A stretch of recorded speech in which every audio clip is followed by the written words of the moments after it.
Hello,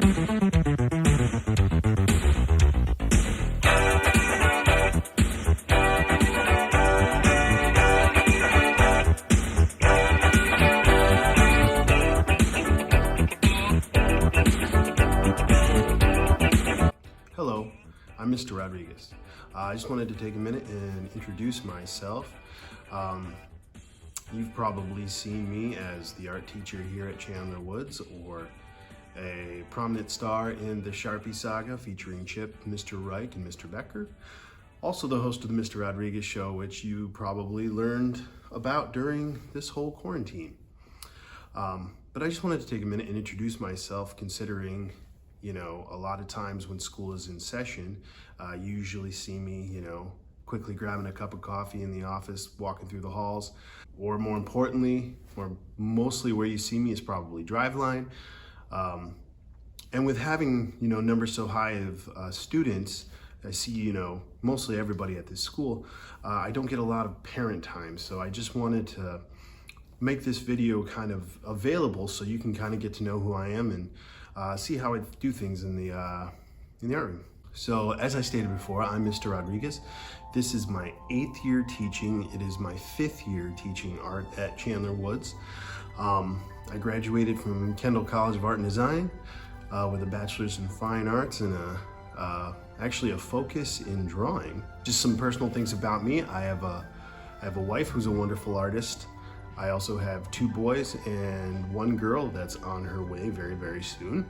I have a dog, cat, a bunch of fish. I consider myself a novice poultry farmer. I have ducks and chickens. I'm also, I consider myself a musician at night when I'm not teaching. I'm a very active musician in many projects. You'll probably hear me talking a lot of Star Wars and a lot of, you know, Batman and the Beatles to the students. So, you know, if your child comes home saying something about the Beatles, probably got it from Mr. Rodriguez. First thing I want to touch on is the rules of the art room. I have a bunch of procedures, but I have one basic rule, and that rule is respect. And I break respect down into 4 ways. Respect the art room, respect the teacher, respect your peers, and respect yourselves. I'm not a fan of negativity, and I try to keep that out of my classroom.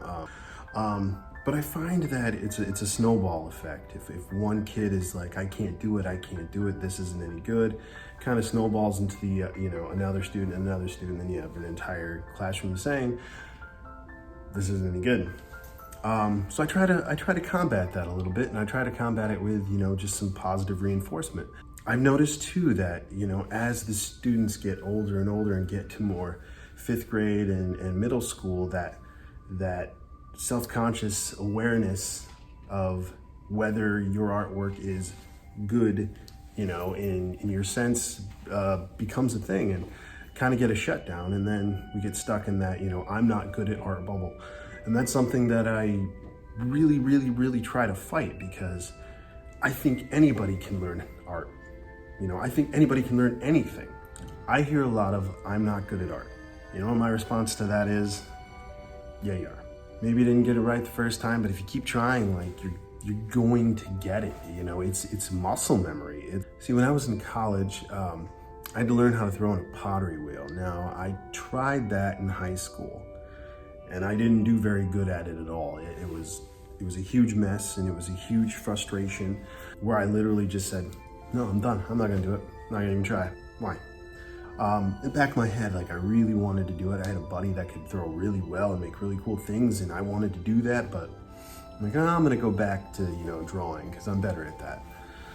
I just gave up. In college, I had to learn how to do it, because I'm gonna be an art teacher, so I had to learn how to do all these things. So I worked really hard at it, and it was frustrating. There were times where I'd have to go, you know, take a little walk to get my frustrations down.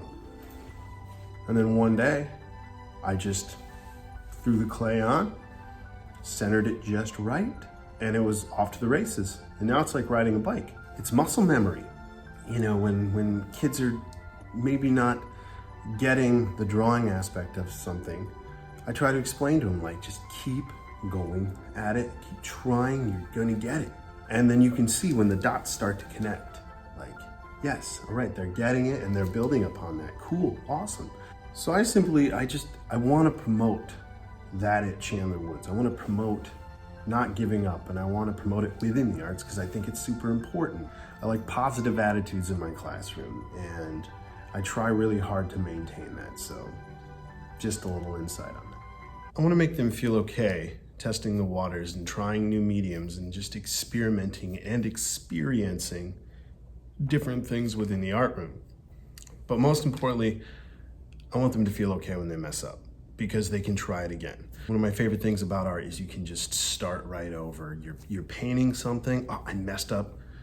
Let it dry, paint right over it. You're drawing, oh, I messed up. Take that eraser, erase it, start over. Oh, I'm building something with clay. Didn't turn out quite how I want. Smash it up and re-wedge it. It's my favorite thing about art right there. And that's something that I really, really stress to the kids. Like, just because you messed up once, it's not the end right there. I really want them to take ownership in their work. I want them to take pride in their work. And I want them to come out feeling really good about their artwork. I don't want their work to look like everybody else's. I don't want their work to look like mine. I want their work to look like theirs. Biggest questions that I hear all the time at conferences or when I talk with a lot of people is, how do you grade art? How? No, I take that back. How can you grade art? This is how I grade art.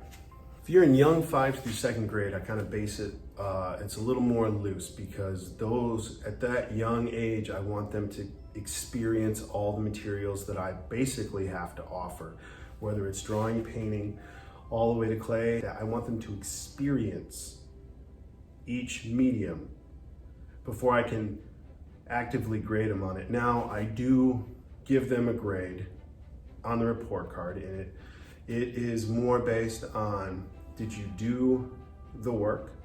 Were you fooling around, when we were doing the work? Did you try your hardest? Did you follow the instructions? Stuff like that. So young 5th through 2nd grade is basically a work grade. Did you come in here and did you try your hardest and you do the best work that you can? 3rd and 4th grade are a little more honed in. Primarily, they have certain criteria that they have to meet in each project. So if we're doing a painting and I require only the primary colors, I check and see their work. Hey, do I see the primary colors?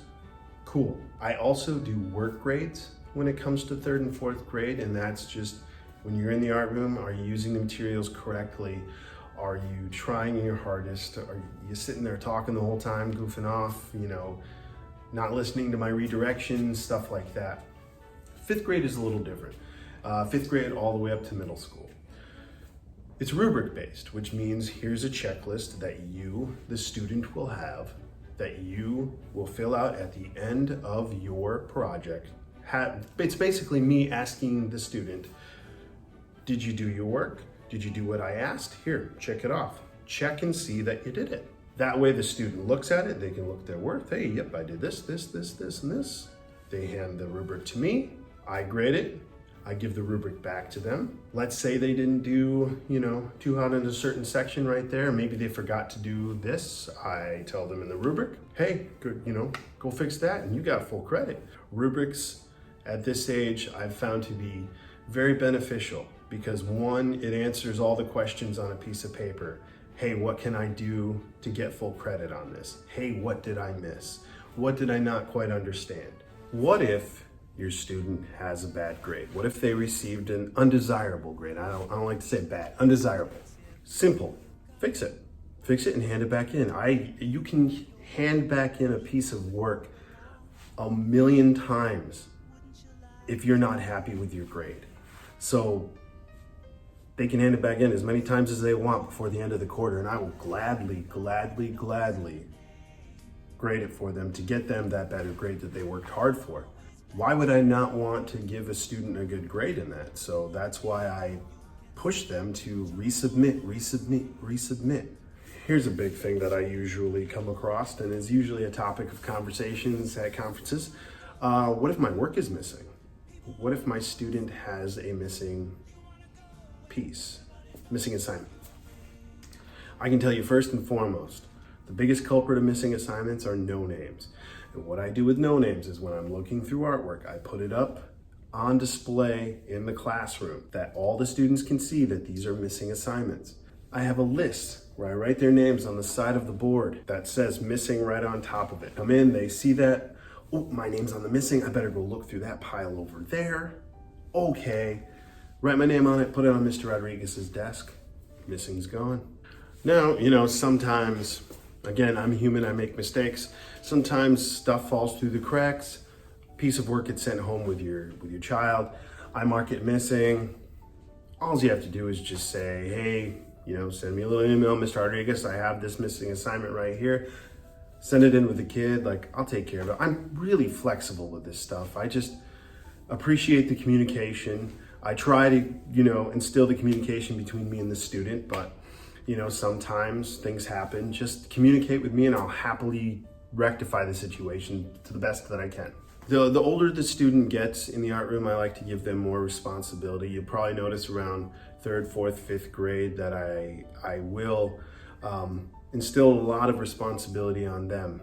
If they have a missing assignment, I would rather they be the one that seeks it out and tries to fix it. Normally that's not a problem. Once you're in middle school, I try to give a lot of the responsibility, most of the responsibility for them to take care of their missings and stuff like that. So if you're wondering sometimes, hey, why didn't you send an email home? I put my missing assignments in a grade book as fast as possible, as soon as I grade them actually. Thank you for watching this video. I hope this gives you a little insight on just what it looks like in the art room as far as instruction and rules and just how things run in here. I like this classroom to be a fun classroom. I like this classroom to be in a place that you can come and you can experiment, that you can feel okay to fail in, you can feel okay to try again. I try to let it be fun in here. Fun with, rigor and learning, but mostly I just want them to feel welcome in here, and I want you, the parent, to also feel very welcome to, stop by, say hi, come and check out what we're doing. Don't be afraid to shoot me an email with any questions you have. It should be an excellent year despite everything that is going on. This is going to be an awesome year, and I'm not going to let it not be so. Thank you very much.